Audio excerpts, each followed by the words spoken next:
eu quero começar por agradecer à plataforma das Florestas PT o convite que me fizeram para vir aqui para apresentar este tema, que é um tema que eu acho fantástico e por qual tenho muito entusiasmo, e além disso parece-me que é um tema muito importante para compreendermos as alterações que estão a suceder-se atualmente e também o papel muito importante que as florestas podem ter nos ciclos da água e do carbono, e também vamos falar brevemente também sobre a parte da energia. Portanto, vou dar algumas breves noções sobre o funcionamento das árvores, nomeadamente ao nível do balanço entre a água e o carbono, a resposta das árvores à seca, o efeito do aumento do dióxido de carbono nas árvores, o aumento do dióxido de carbono na atmosfera que temos vindo a observar desde a Revolução Industrial e que tem um efeito de facto importante nas árvores. E depois vamos discutir brevemente as florestas como principais reguladores do ciclo da água, da energia e do carbono. E depois, no fim, também a apresentação das florestas como soluções climáticas naturais que podem ser. Portanto, o que eu gostaria aqui é que pelo menos conseguisse passar algumas bases para que as pessoas possam compreender, no fundo, estas relações de uma maneira relativamente simples. Portanto, a água é fundamental para o funcionamento das árvores, à semelhança até do funcionamento de todos os organismos vivos, inclusive de nós. As plantas, a vida começou, de facto, começou no meio aquoso, desenvolveu-se.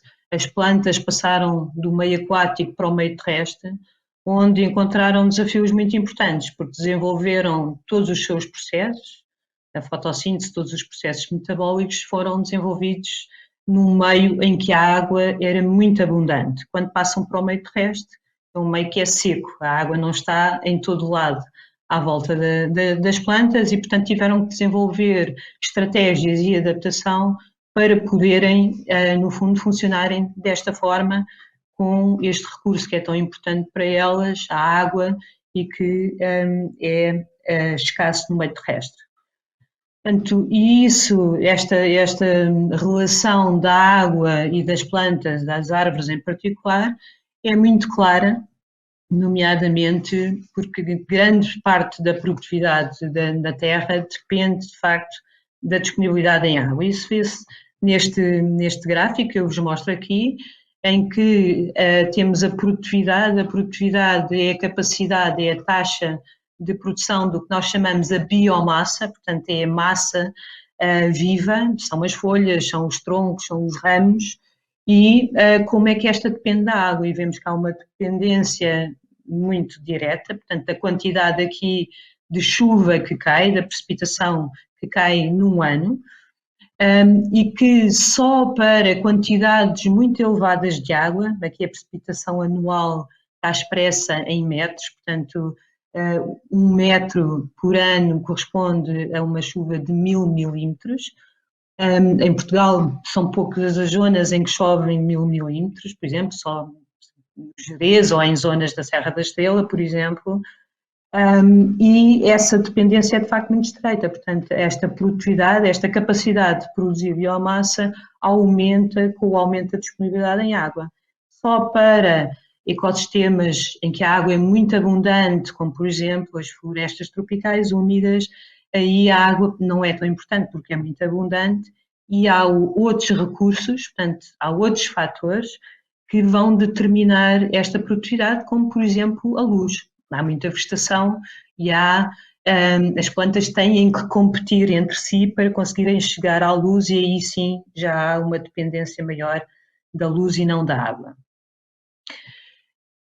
A água por haver esta ligação tão forte, é um constituinte essencial das células e dos tecidos vegetais. Temos aqui neste diagrama a representação de uma célula vegetal, que tem tipicamente uma parede solar e também tem este organelo que está ali representado como o vacúolo, que é onde se concentra grande parte da água e que é muito importante para regular as relações da água dentro da célula. As células vegetais, que pertencem às células que estão nas plantas e nas árvores, têm uma dependência muito grande da água, têm que estar cheias de água, o que nós chamamos túrgidas, para poderem funcionar, para poderem, por exemplo, crescer. E isso reflete-se na quantidade de água que constitui os vários tecidos das plantas. Temos aqui representado uma folha em baixo, em que as folhas e outros tecidos que nós chamamos não unificados, portanto, não têm um tipo de compostos de tecidos depois que são mais velhos e têm um crescimento específico, um crescimento particular, têm cerca de 70% a 95% do seu peso é constituído por água. Os tais, e isto acontece para as folhas, acontece para as raízes finas ou para tecidos em crescimento. Ao lado tem um corte de uma rodela de um sobreiro, e nestes tecidos que já são linhosos, por exemplo, como a madeira ou casca, aí a constituição, o peso da água no peso total destes tecidos pode chegar até 50%. Portanto, de facto, estes tecidos, estas células têm muita água na sua constituição. Aliás, à nossa semelhança, não é? Também os nossos tecidos são muito ricos em água. Portanto, é fantástica esta ligação com a árvore e ainda mais com a água, desculpem, e ainda é mais interessante perceber que uma árvore, que é um organismo grande, com uma dimensão em termos de peso, de tamanho, e que pode absorver pelas raízes, transportar até 20, 30 ou até mesmo 100 metros, ou às vezes mais, 100 metros de altura, e transpirar cerca de 300 litros ou mais de água por dia. É uma quantidade enorme. Imaginem-se a pegar 2 baldes de água, 10 litros de água, e subir umas escadas até 100 metros de altura. Portanto, de facto, é fantástico como é que as árvores, de uma forma muito eficiente, porque esta água tem que chegar muito rapidamente lá em cima, conseguem transpirar a água.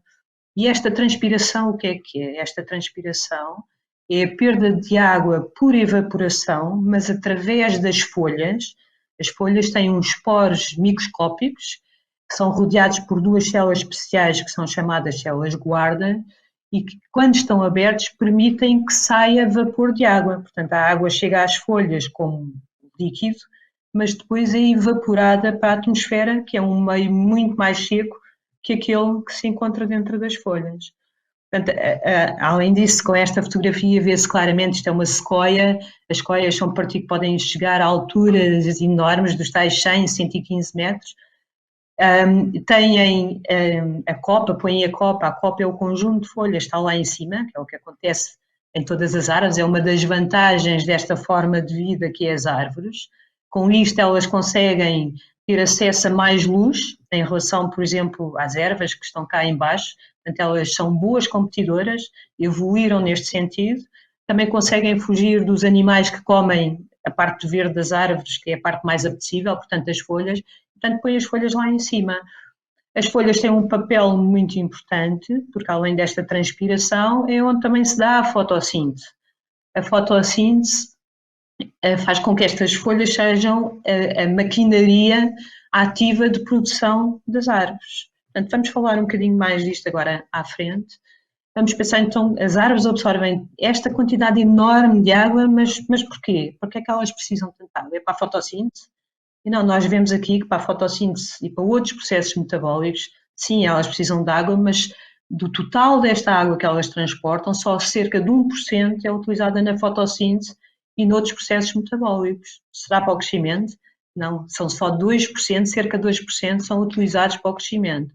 Para que elas cresçam, elas têm que estar cheias de água, mas de facto só 2% são depois incorporados neste crescimento. Portanto, a grande parte desta água que é transportada é de facto transpirada. E muitas vezes nós vemos, é perdida cerca de 97% de água, mas não é perdida, porque é uma água produtiva, é uma água que origina muitos bens, aliás, origina o crescimento e a sobrevivência das árvores, além de outras funções que vamos ver. Por exemplo, permite também que as folhas lá em cima, que estão muito expostas à luz, não conseguem fugir, arrefeçam. É a transpiração, assim como nós também transpiramos. Tem também a importância, esta transpiração, de levar a sais minerais, nutrientes minerais que também são fundamentais para o crescimento e para a fotossíntese, até às folhas. Portanto, de facto, este papel da transpiração, esta tal perda, não é uma perda, mas é uma produção, é uma água que é perdida, mas que origina uma produção importante nas árvores.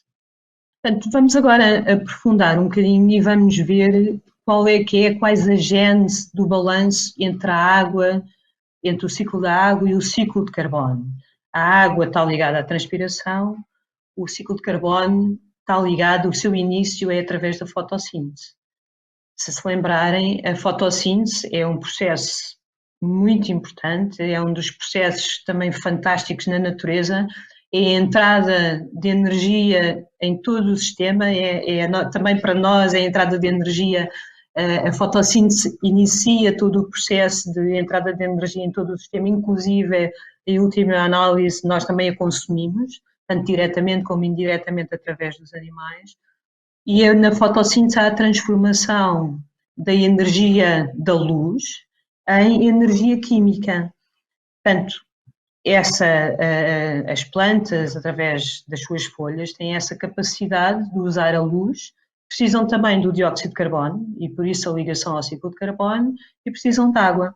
E com isso transformam, com estes ingredientes, fazem um bolo que são açúcares que são produzidos nas folhas, são os chamados hidratos de carbono, que nas suas ligações têm esta energia. E depois é enviada para várias partes das folhas, das árvores, para onde é necessário, por exemplo, o crescimento, e que depois é libertada esta energia lentamente para poder ser aproveitada para crescimento, para manutenção dos processos, para manutenção dos tecidos, e neste processo de libertação do carbono dá-se também a respiração.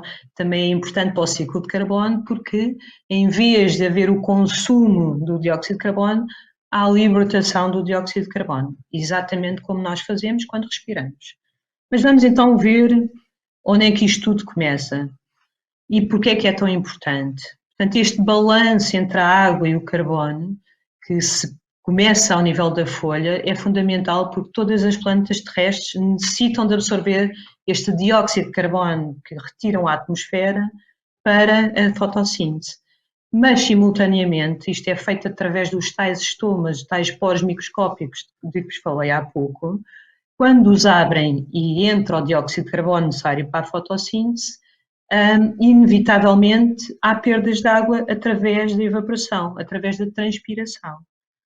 Mas as árvores e as plantas em geral têm uma forma de regular isto através dos tais estomas. Portanto, aqui vêem um esquema de uma árvore em que mostra, primeiro, lá em cima, que a água é transpirada através dos tais poros microscópicos, dos tais estomas nas folhas, mas para a água chegar lá acima, ela tem que ser transportada de uma forma muito eficiente e é transportada às tais alturas enormes dos 100 ou mais metros, e 99% desta água ocorre no sistema vascular das árvores. São vasos condutores, a que nós chamamos o xilema, que são compostos por células mortas, por incrível que pareça, são células mortas e, portanto, por isso não fazem nenhum atrito ao transporte da água, mas são células que têm uma função muito importante.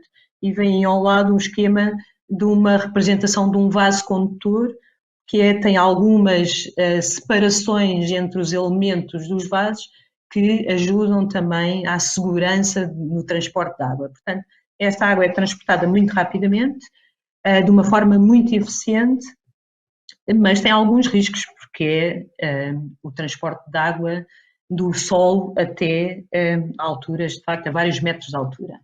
E, portanto, e tudo começa aqui ao nível da folha. O que vem aqui é um corte de um transversal de uma folha, em que se vê embaixo representados os tais estomas, que também têm uma figura do lado direito, e tem as entradas neste corte da folha, em que está representados dois processos muito importantes que acontecem nestas folhas, a fotossíntese e a transpiração.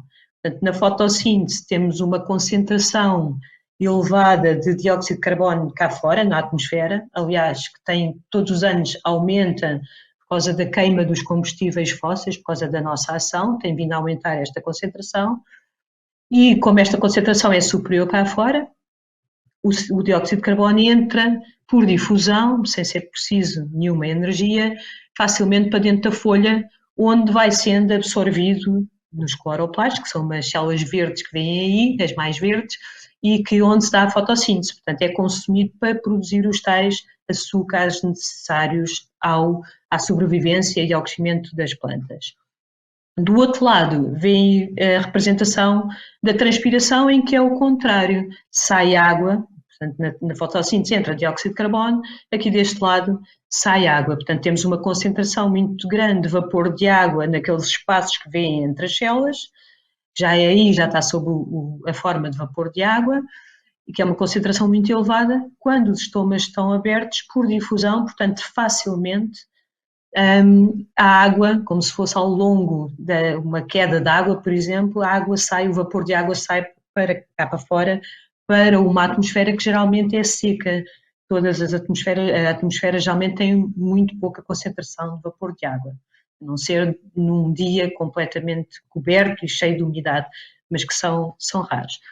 Portanto, estes estomas têm um papel muito importante, que é de regular esta saída de água, principalmente quando há falta de água, e isto acontece muitas vezes, porque no meio terrestre, de facto, a água é um recurso que é escasso, e portanto estes estomas têm que regular esta saída de água e entrada de dióxido de carbono. E têm a capacidade até de se fecharem completamente, por exemplo, se houver muita falta de água. Só que ao fecharem também não deixam que entre o dióxido de carbono e, portanto, também não há formação dos tais açúcares tão importantes para a vida das árvores. E isto está ligado então com a resposta das árvores à seca. Eu aqui estou-vos a mostrar um gráfico de medições que nós temos feito em sobreiros, em que medimos de forma contínua a transpiração. E aqui a transpiração aparece como litros de água transpiradas por dia. E é só para vos mostrar em uma zona tipicamente mediterrânica, portanto temos as estações bem marcadas, vemos que a transpiração é baixa no inverno, e é baixa porque as temperaturas são baixas, a disponibilidade em água é grande, mas as temperaturas são baixas, portanto o ar não está muito seco e por isso a transpiração não é assim tão elevada. Depois começa a aumentar à medida que os dias começam a ser maiores e também a temperatura começa a aumentar. Por fim, no verão, deixa de chover, o solo começa a secar, a disponibilidade que as árvores têm relativamente à água no solo começa a diminuir e, portanto, os tais estomas começam a fechar para conservar a água que têm. Com este encerramento dos estomas, também há, então, uma menor produção, uma menor assimilação de carbono. Portanto, esta, no fundo, é a relação muito estreita que há entre o ciclo da água e o ciclo de carbono nas plantas. Este diagrama aqui, que tem muita coisa aqui misturada, mas eu gosto muito de mostrar porque foi um diagrama que mostra de uma maneira muito clara todos os efeitos, ou a maior parte dos efeitos, que a seca pode provocar numa planta. Isto foi produzido por um trabalho em 2003 pela professora Manuela Chaves, que pertence ao Instituto Superior de Agronomia, é ainda um esquema muito atual e que mostra que pode haver respostas de curto prazo das plantas à seca ou de longo prazo.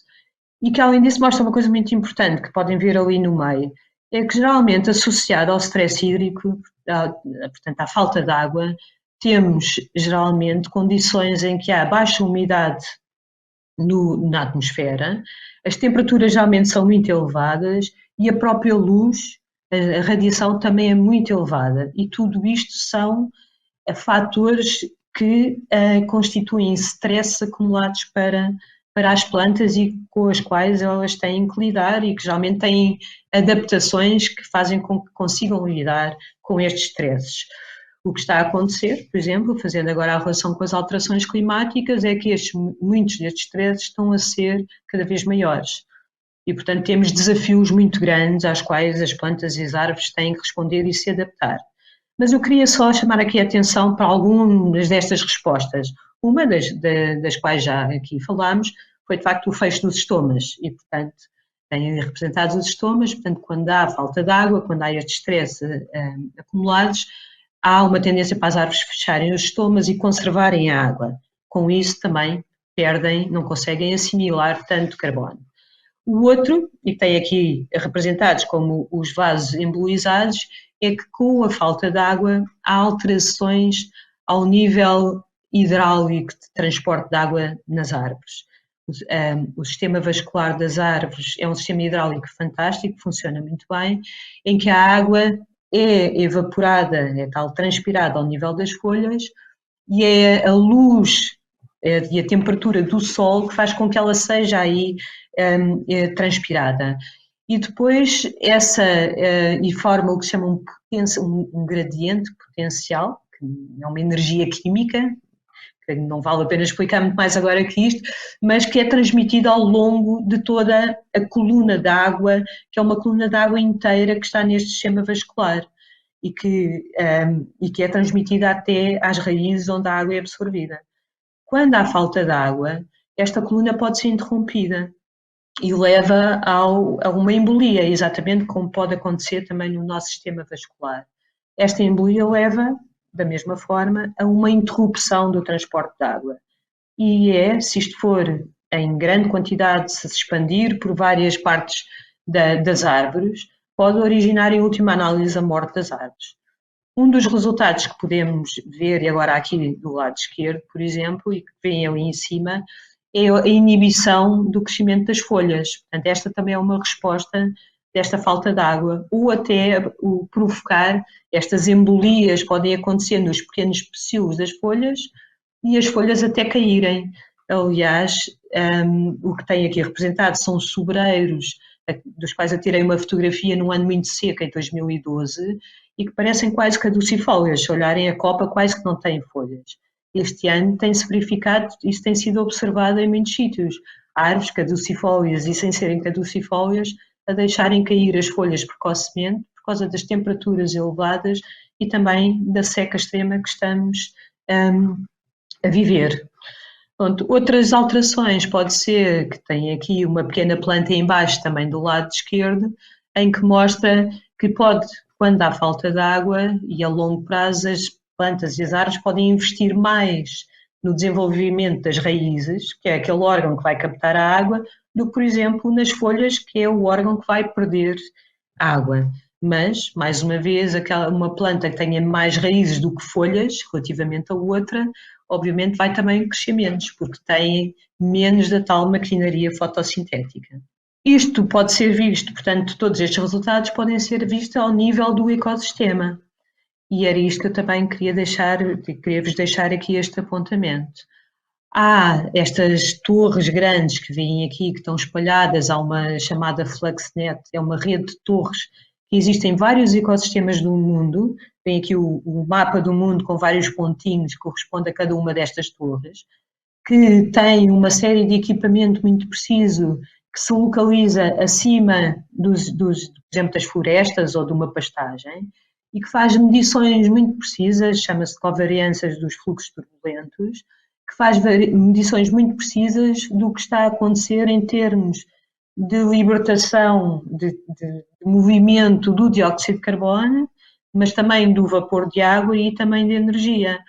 Com estas medições nós conseguimos perceber o que é que se passa ao nível de um sistema, de uma floresta inteira. Imaginem o montado de todas as suas árvores de pastagem, se tiver pastagem por baixo, se esse conjunto, esse sistema está a absorver dióxido de carbono na atmosfera, está a assimilar e está a crescer, ou se por acaso, por exemplo, está a libertar mais dióxido de carbono do que aquele que está a consumir.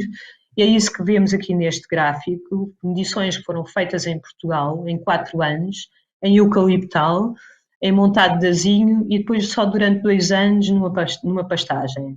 Estes valores, quanto mais negativos, que correspondem a mais carbono que foi assimilado, é uma produtividade líquida que, no fundo, corresponde à quantidade de carbono e de açúcares, de açúcares que as plantas podem, de facto, utilizar para crescer, e podem ver que a maior barra, portanto, esta maior produção corresponde ao eucaliptal, porque tem mais árvores, é uma espécie diferente, é uma espécie de crescimento rápido, tem a capacidade de crescer e de fazer fotossíntese de uma maneira efetiva, Além disso, são mais árvores por área, têm mais área foliar, portanto, o conjunto de todas aquelas folhas a fazer fotossíntese originam mais produção do que, por exemplo, em relação aí ao montado de zinco. Mas o que eu também vos queria chamar a atenção, porque é muito interessante, é o que é que acontece naquele ano seco que está a castanho. Foi o ano 2004, 2005, um ano muito seco, só se choveram cerca de 350 milímetros, 345, e se repararem, aquelas barras tornam-se todas mais pequenas, portanto, principalmente o eucaliptal, há uma diminuição muito grande da sua capacidade de assimilar o carbono. E mais interessante é que a pastagem, que aparece ali com valores positivos, em vez de estar a assimilar o tal dióxido de carbono, está a emitir, está a enviar dióxido de carbono para a atmosfera em vez de o estar a capturar. E isto porque houve pouca água, as plantas reproduziram-se, nasceram pouco, e além disso há uma parte do sistema que é muito importante, que é composto por todos os micróbios que existem no solo, que é uma parte muito ativa e que decompõe a matéria orgânica. Portanto, todas as folhas, raízes que vão caindo, eles decompõem e respiram. Quando respiram, emitem, libertam dióxido de carbono para a atmosfera. E é isto que explica aqueles resultados. Voltando e neste contexto temos também, como sabem, a decorrer estas alterações climáticas que estão aqui muito bem apresentadas neste gráfico, mostram que a temperatura, o dióxido de carbono está aqui representado pela linha azul, tem vindo a aumentar de facto desde a época industrial, desde a Revolução Industrial. A temperatura do ar tem vindo a acompanhar este aumento do dióxido de carbono. Dióxido de carbono é o que nós chamamos um gás de efeito estufa, portanto, prende energia e temperatura na atmosfera, e é por isso que temos vindo a observar este aumento não normal da temperatura. O ar também está a tornar mais seco simultaneamente. E isto tem-se refletido, por exemplo, em eventos de mortalidade de árvores em todo o mundo. Há vários estudos, que estão aqui também representados por cada um destes círculos, que têm reportado, que têm escrito sobre vários eventos em várias espécies, em vários sistemas diferentes em todo o mundo. Tem-se verificado uma mortalidade grande de várias árvores. E a relação a esta mortalidade tem sido explicada, de facto, por este aumento da secura, por este aumento das temperaturas. Também, em algumas situações, afetada por um aumento da incidência, portanto, um aumento da ocorrência de pragas e doenças nas árvores. Esta morte das árvores, é explicada e tem sido explicada, por um lado, por fome, ou elas morrem ou por fome ou morrem por sede. Isto está ligado a duas teorias que explicam tudo o que nós estivemos a dizer. Por um lado, a tal falha hidráulica, ou seja, as árvores com a falta de água e com o aumento da secura do ar, portanto, em que há uma maior necessidade de transpirar água, perdem com esta falta de água. Há mais embolias e estas embolias podem originar uma morte rápida das árvores. Sabemos que esta explicação é aquela que se adequa à maior parte da mortalidade que temos verificado. Por outro lado, para alguns grupos, por exemplo, para as resinosas, como os pinheiros, a carência de carbono também pode explicar alguma da mortalidade. Esta carência de carbono, mais uma vez, está relacionada com os estomas. Quando os estomas fecham, deixam de fazer fotossíntese e as árvores deixam de ter alimento para crescerem e para sobreviverem. Esgotam as suas reservas, mas eventualmente acabam por morrer de fome. Portanto, estas são as duas grandes explicações relacionadas com a morte das árvores que temos vindo a observar. Vamos agora então passar para a explicação do que é que acontece às árvores e também qual é que é a relação com a seca, com a falta de água, mas o que é que lhes acontece o que é que tem acontecido com este aumento do CO2 na atmosfera. E há trabalhos muito interessantes como este, que fizeram uma análise da alteração da intensidade de verde da Terra e que relacionam com a quantidade de folhas que existem em toda a Terra. São medições que são feitas por satélite, por análise de imagens de satélites, que são retiradas por satélites, e aqui o que estão a ver é alterações da área foliar, em que o mundo se tornou mais verde, quer dizer que a área foliar, a quantidade de folhas, a quantidade de árvores, a quantidade de vegetação aumentou desde 1982 até 2015. E estes autores foram tentar perceber porquê e conseguiram perceber que 70% deste aumento se deveu ao aumento do dióxido de carbono que temos vindo a observar ao longo destes anos. E, portanto, isto chama-se o efeito de fertilização do dióxido de carbono. E porquê? Lembrem-se dos estomas, daquela figura onde tínhamos o corte da árvore, e se a concentração do dióxido de carbono for ainda maior cá fora, quer dizer que o dióxido de carbono entra mais facilmente para dentro das folhas. Portanto, se elas podem para uma mesma abertura, portanto, perdendo a mesma quantidade de água, entra mais dióxido de carbono. Ou seja, elas tornam-se mais eficientes a utilizar a água que têm disponível. Ou seja, por grama de matéria orgânica de biomassa que é produzida, gastam menos água, mas há mais produção, portanto têm a capacidade de se tornar mais produtivas. Só que estes autores também, e outros autores, também fizeram, neste estudo, verificaram que este aumento de fertilização do CO2, portanto esta maior produção de folhas, tem vindo a diminuir nesta última década, nestas últimas 2 décadas, e relacionaram isto com o que se vê aqui, com o aumento da secura do ar. Portanto, o ar, a partir ali do fim dos anos 90, anos 2000, tornou-se mais seco. E isso teve um efeito também nesta maior produção de folhas que se verificou em todo o mundo, que começou a abrandar, porque mais uma vez os estomas começaram a ter que fechar mais, porque também começou a haver mais perda de água por o ar estar mais seco. Portanto, isto leva-nos à importância da floresta como a reguladora do ciclo da água, de energia e do carbono. Portanto, nós vimos aqui uma ligação muito estreita da água com o carbono através destes processos tão importantes, que é a transpiração e a fotossíntese. A energia também, porque cada vez que há transpiração há um arrefecimento ao nível da folha e do meio envolvente, portanto há também essa ligação com a energia. E quando passamos de uma folha para o conjunto de folhas de uma árvore, para o conjunto de folhas de uma floresta, vejam o impacto que isto pode ter nestes ciclos. Começando aqui com o ciclo de carbono. O ciclo de carbono e o efeito das árvores é fundamental ao nível das alterações climáticas, porque as árvores, com esta capacidade de fazerem fotossíntese e de utilizarem o dióxido de carbono que está na atmosfera para crescerem, têm este papel de retirar dióxido de carbono da atmosfera, que pode ser muito importante para tentar diminuir estes efeitos, ou até acabar com eles, estes efeitos das alterações climáticas.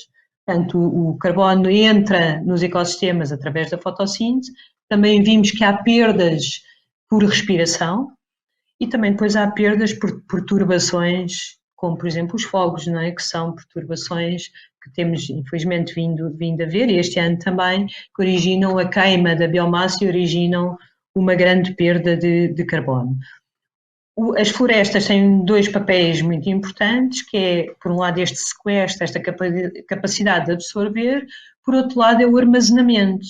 Nos seus troncos, este carbono pode ficar armazenado. Vimos há bocadinho que há árvores que podem ter 2000 anos, não é a maior parte delas, são florestas antigas e que não são florestas de conservação, mas as árvores podem perfeitamente viver 100 anos, árvores produtivas, por exemplo, como o sobreiro, ou mais, e mantêm nos seus troncos grandes reservas de carbono, assim como no solo das florestas, assim como nas raízes. E enquanto esse carbono está aí, não está na atmosfera, foi absorvido e armazenado aí. Portanto, esta é uma das grandes importâncias e uma das grandes ligações das florestas com o ciclo de carbono.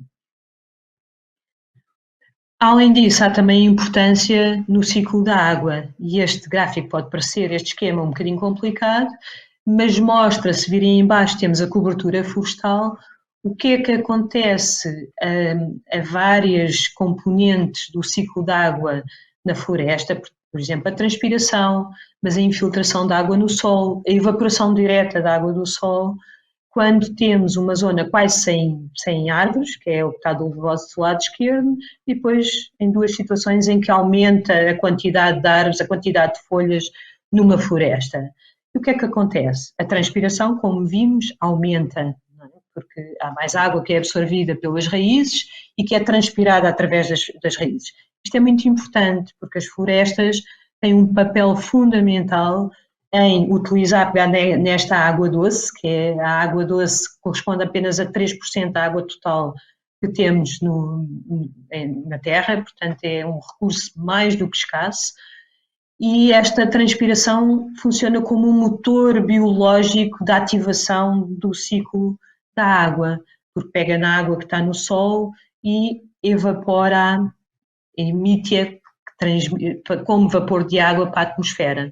E isto faz com que ela depois há de condensar e acaba por ser devolvida por precipitação, por chuva, ou localmente, ou até em zonas mais distantes. Portanto, de facto, é um ativador muito importante deste ciclo de água. E quanto mais floresta, maior esta capacidade de transpiração. Além disso, as raízes das árvores que se expandem até vários metros também de profundidade e mesmo em zonas mais superficiais, são tantas raízes que ajudam a infiltrar a água. Com certeza já viram quando chove, se não tivermos nada, se for um solo que está compacto, que não tem raízes nenhumas, há um escoamento, a água perde-se por um fluxo de superfície muito rapidamente. As raízes ajudam muito a água a entrar.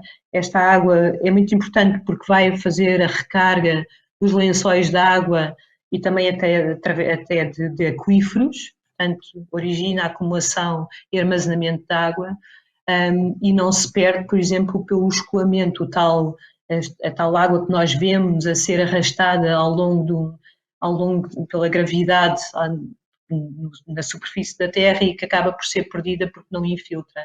Esta é menor em zonas com mais floresta. Portanto, isto tudo faz com que haja este funcionamento do ciclo da água e da relação com a floresta. Aqui neste diagrama vemos também o papel das florestas na tal transpiração total e a sua relação com a chuva. Portanto, a transpiração das plantas e das árvores em particular representa 80% a 90% da evapotranspiração terrestre. Portanto, o tal motor fundamental da ativação do ciclo hidrológico.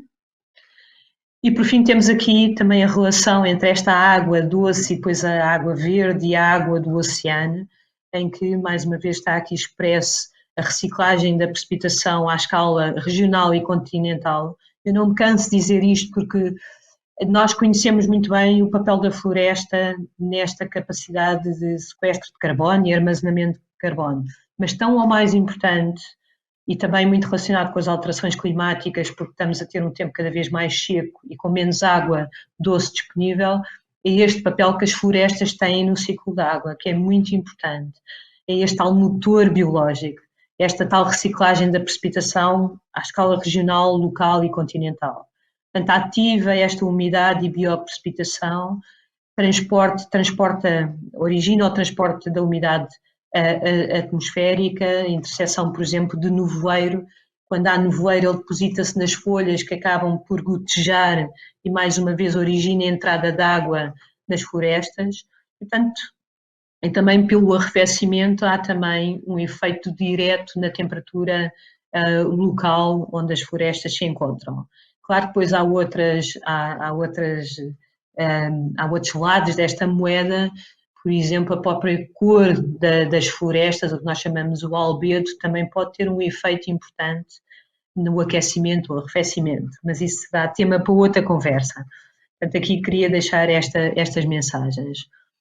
Portanto, as florestas, com isto tudo o que vimos, têm um papel importante como chamadas soluções climáticas naturais. Portanto, são soluções ligadas à natureza que podem ter uma contribuição importante para o abrandamento destes efeitos das alterações climáticas. E aqui nas florestas PT já tiveram pessoas a falar sobre isso, sobre a importância das florestas para a conservação da biodiversidade, para o fornecimento dos tais serviços dos ecossistemas, como a produção de madeira, a produção de cortiça, portanto, todos os benefícios que o homem pode retirar dos ecossistemas, e nomeadamente das florestas, a capacidade de filtrar a água, de que eu não falei aqui, mas quando a água é absorvida e quando se infiltra no solo e é absorvida pelas árvores, ela é filtrada, portanto isto contribui também de alguma maneira para uma melhor qualidade da água. Portanto, tudo isto, as florestas têm uma contribuição muito importante para todos estes fatores. E de facto podem funcionar podem ter um papel primordial como estas soluções climáticas naturais. Por um lado, aumentando o sequestro de carbono, armazenando mais carbono na atmosfera, desculpem, nas árvores e nos solos das florestas.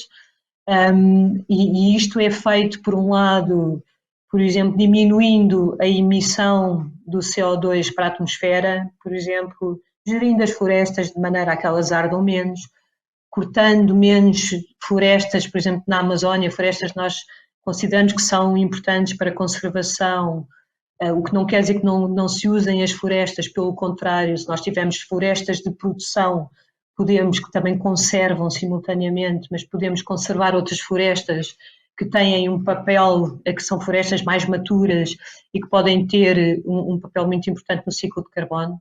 Não se esqueçam que 45% do carbono está nas florestas e elas ainda têm uma possibilidade de aumentar ainda em 1/3 a capacidade de absorver o dióxido de carbono, portanto tem um papel muito importante nesta adaptação às alterações climáticas. E além disso, por exemplo, além de diminuir esta emissão por não permitir a degradação das florestas, podemos ainda gerir as nossas florestas de uma forma melhor, aumentando a capacidade que elas têm de absorver o dióxido de carbono da atmosfera. Temos um exemplo de um trabalho que estamos a fazer que é coordenado pelo Centro de Ecologia Aplicada, professor Beata Neves, aqui do Instituto Superior de Agronomia, que mostrou, em conjunto connosco, que mostrou recentemente que o facto de gerirmos o montado de sobreiro de uma maneira sustentável, com boas práticas, que são exigidas, por exemplo, pela certificação florestal, faz com que tenhamos montados com mais árvores e estas árvores com mais saúde do que aquelas que não estão sujeitas a uma gestão racional e sustentável. Portanto, e isto obviamente tem um efeito não só na capacidade de armazenar carbono, mas também no papel das florestas neste ciclo hidrológico. Portanto, a conservação das florestas e este papel das florestas como soluções climáticas naturais é fundamental. Não vai resolver o problema das alterações climáticas, esse vai, enfim, ser resolvido com a diminuição ou mesmo a paragem da emissão do dióxido de carbono e de outros gases de efeito de estufa para a atmosfera, evitando a queima dos combustíveis fósseis, que são plantas que se transformaram em fósseis, mas que estamos agora a queimá-las e a libertar CO2 e outros gases a uma taxa sem precedentes. Portanto, não vai obviamente resolver as florestas, mas vão contribuir de forma muito ativa para ser uma solução climática natural, além de fornecerem todos os outros benefícios de conservação da biodiversidade e fornecimento dos tais serviços dos ecossistemas que são tão importantes para a nossa vida.